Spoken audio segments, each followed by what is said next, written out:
భగవద్గీత శ్లోకాలలో మహాభగవద్గీత శ్లోకాలలో ప్రథమోధ్యాయంలో 26వ శ్లోకం.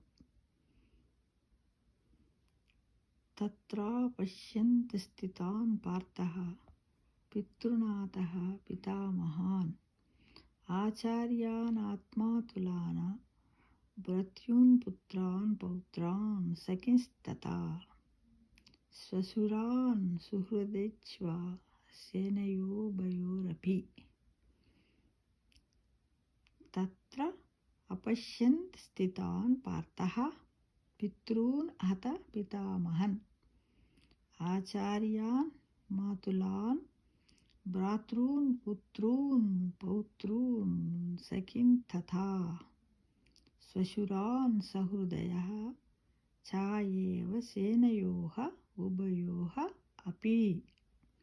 దీని యొక్క భావం, తాత్పర్యం, అక్కడ రెండు సైన్యములలోనూ ఉన్న తన తండ్రులను, తాతలను, గురువులను, మేనమామలను, సోదరులను, దాయాదులను, పుత్రులను, మనుమలను, మిత్రులను, మేనల్లులను మరియు శ్రేయోభిలాషులను అర్జునుడు చూచెను అని సంజయుడు ధృతరాష్ట్రునికి వివరించి చెబుతున్నాడు. కురుక్షేత్రంలో ఉన్నదాని గురించి, కురుక్షేత్రంలో జరుగుతున్న విషయాన్ని ధృతరాష్ట్రుడు సంజయుని అడిగితే సంజయుడు ఈ విధంగా చెబుతూ ఉన్నాడు. ఏమని? అర్జునుడు వాళ్ళందరినీ చూశాడు అని చెబుతున్నాడు.